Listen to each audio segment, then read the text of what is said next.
Warahmatullahi wabarakatuh. Bismillahirrahmanirrahim. Alhamdulillahirabbil alamin. Wassalatu wassalamu ala Rasulillah wa ala alihi wa ashabihi wa man tabi'ahum bi ihsanin ila yaumiddin. Berjumpa kembali bersama saya channel Al Husain.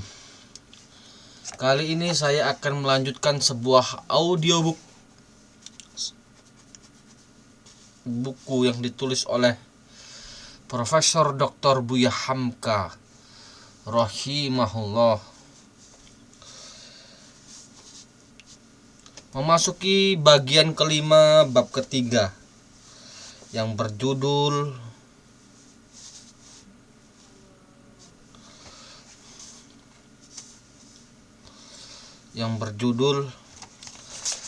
Gerakan Wahabi di Indonesia. Ketika terjadi pemilihan umum, orang telah menyebut kembali yang baru.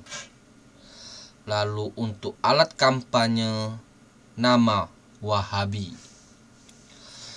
Ada yang mengatakan bahwa Masyumi itu adalah Wahabi. Sebab itu jangan pilih orang Masyumi, kata Buya Hamka.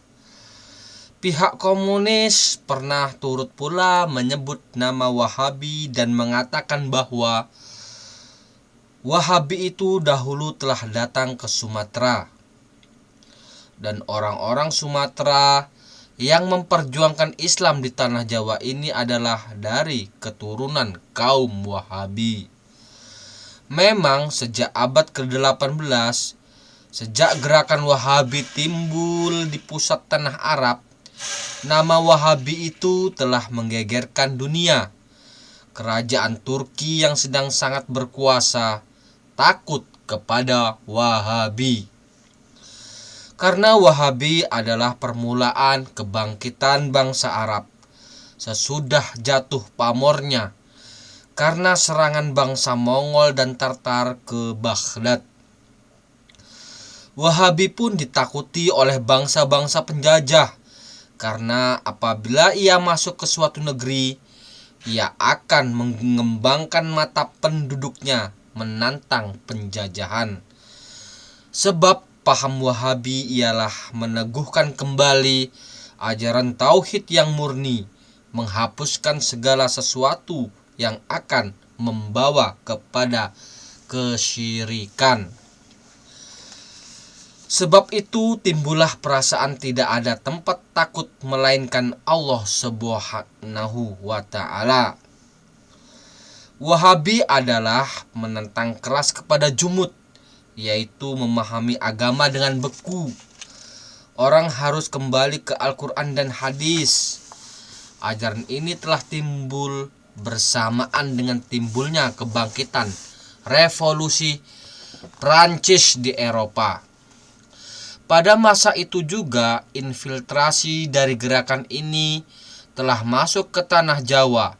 Pada tahun 1788 Masehi, di zaman pemerintahan Pakubuwono yang lebih terkenal dengan gelaran Sunan Bagus, beberapa orang penganut paham Wahabi telah datang ke tanah Jawa dan menyiarkan ajarannya di negeri ini. Bukan saja mereka itu masuk ke Solo dan Jogja, tetapi mereka pun meneruskan juga penyiaran pahamnya ke Cirebon, Bantam, dan Madura. Mereka mendapat sambutan baik sebab jelas anti penjajahan. Sunan Bagus sendiri pun tertarik dengan ajaran kaum Wahabi. Pemerintah Belanda mendesak agar orang-orang Wahabi itu diserahkan kepadanya.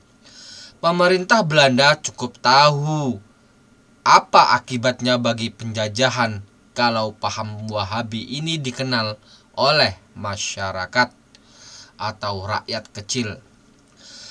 Padahal ketika itu perjuangan memperkukuh penjajahan belum lagi selesai. Mulanya Sunan tidak mau menyerahkan mereka, akan tetapi mengingat akibat-akibatnya bagi kerajaan-kerajaan Jawa, ahli-ahli kerajaan memberi advice kepada Sunan supaya orang-orang Wahabi itu diserahkan saja kepada pemerintah Belanda. Lantaran desakan itu, mereka pun ditangkapi dan diserahkan kepada Belanda. Oleh Belanda, orang-orang itu pun diusir kembali ke tanah Arab. Akan tetapi, di tahun 1801 Masehi, artinya 12 tahun di belakang, kaum Wahabi datang lagi. Sekarang bukan lagi orang Arab, melainkan anak Indonesia sendiri, yaitu anak Minangkabau, yaitu Haji Miskin Pandai Sikat Agam, Haji Abdurrahman Piabang Lubuk 50 Koto, dan Haji Muhammad Haris Tuan Kulintau atau Luhak Tanah Datar. Mereka menyiarkan ajaran itu di Luhak Agam Bukit Tinggi dan banyak beroleh murid dan pengikut. Di antara murid mereka ialah Tuan Kunan Renceh, Kamang, dan Tuan Kusamik 4 Angkat. Akhirnya gerakan mereka itu meluas dan melebar sehingga terbentuklah kaum padri yang terkenal. Di antara mereka ialah Tuanku Imam Bonjol.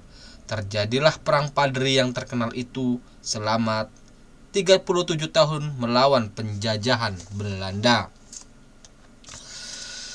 Bila mana di dalam abad ke-18 dan 19 gerakan Wahabi dapat dipatahkan, pertama, orang-orang Wahabi dapat diusir dari Jawa. Kedua, dapat dikalahkan dengan kekuatan senjata. Namun di awal abad ke-20 mereka muncul lagi. Di Minangkabau timbullah gerakan yang dinamai kaum muda. Di Jawa datanglah Kiai Haji Ahmad Dahlan dan Syekh Ahmad Syurkati. Kiai Haji Ahmad Dahlan mendirikan Muhammadiyah. Syekh Ahmad Syurkati dapat membangun semangat baru dalam kalangan orang-orang Arab. Ketika ia mulai datang, orang Arab belum pecah menjadi dua, yaitu Ar-Rabithah Alawiyah dan Al-Irsyad.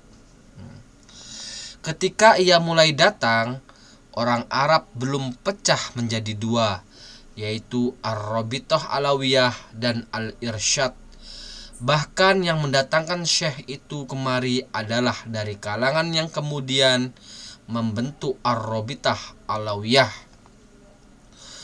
Musuhnya dalam kalangan Islam sendiri, pertama ialah kerajaan Turki, kedua kerajaan Syarif di Mekah, ketiga kerajaan Mesir. Ulama-ulama pengambil muka mengarang buku-buku untuk mengkafirkan Wahabi. Bahkan ada di kalangan ulama itu yang sampai hati mengarang buku mengatakan bahwa Muhammad bin Abdul Wahab, pendiri paham ini, adalah keturunan Musailamah Al-Kadzab.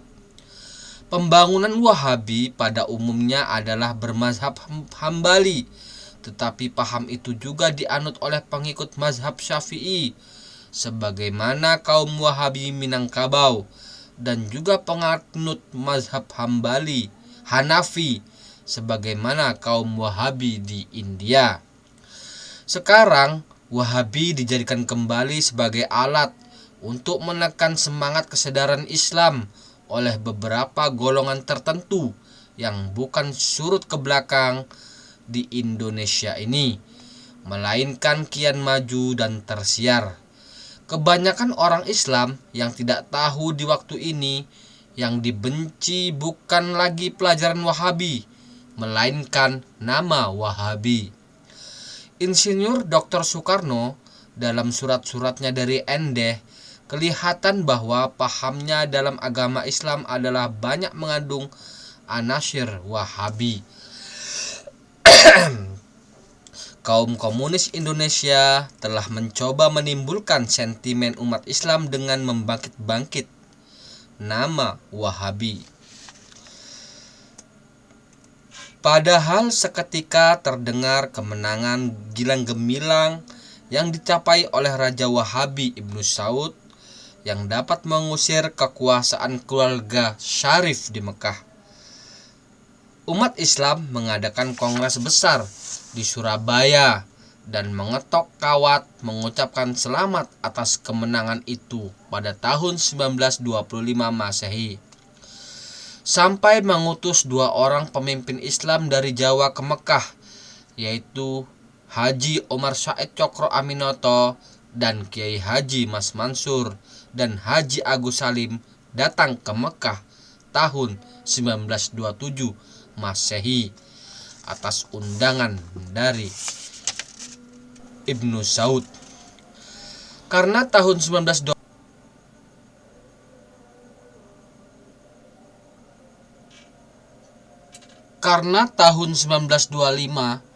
dan tahun 1926 Masehi itu belum lama, baru 50 tahun lebih saja, masih banyak orang yang dapat mengenangnya.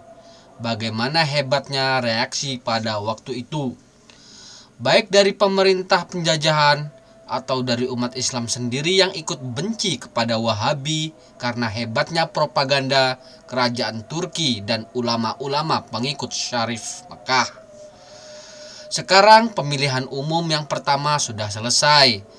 Mungkin menyebut-nyebut Wahabi dan membusuk-busukkannya ini akan disimpan dulu untuk pemilihan umum yang akan datang.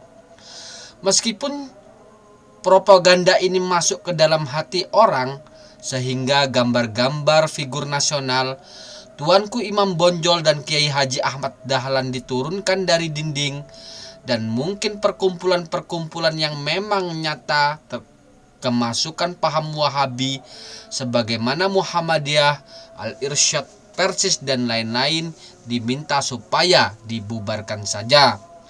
Kepada orang-orang yang membangkit-bangkitkan bahwa pemuka-pemuka Islam dari Sumatera yang datang memperjuangkan Islam di tanah Jawa ini adalah penganut atau keturunan kaum Wahabi. Kepada mereka orang-orang dari Sumatera itu mengucapkan banyak-banyaknya terima kasih, sebab kepada mereka telah diberikan penghormatan yang begitu besar. Sungguh pun demikian, paham Wahabi bukanlah paham yang dipaksakan oleh kaum muslimin. Baik mereka Wahabi atau tidak, masih banyak yang tidak menganut paham ini dalam kalangan masyumi.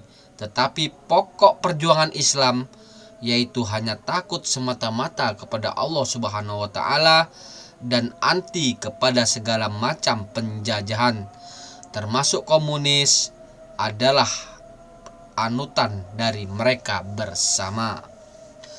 Demikianlah sekelumit kisah Buya Hamka menulis tentang gerakan Wahabi di Indonesia. Bagaimana penilaian beliau sebagai seorang Muhammadiyah memuji dengan pujian setinggi langit terhadap Wahabi. Semoga kita bisa mengambil pelajaran dari tulisan Buya Hamka ini bahwa isu-isu Wahabi bukan isu-isu hari ini saja, tapi sebelum-sebelum telah terjadi pembusukan nama Wahabi yang dilakukan oleh orang-orang yang anti seperti Syarif Hussein Mekah, kerajaan Turki dan kerajaan Mesir. Hingga saat ini siapa-siapa orangnya itu aja. Subhanakallahumma wa bihamdika asyhadu alla ilaha illa anta astaghfiruka wa atubu ilaik. Assalamualaikum warahmatullahi wabarakatuh.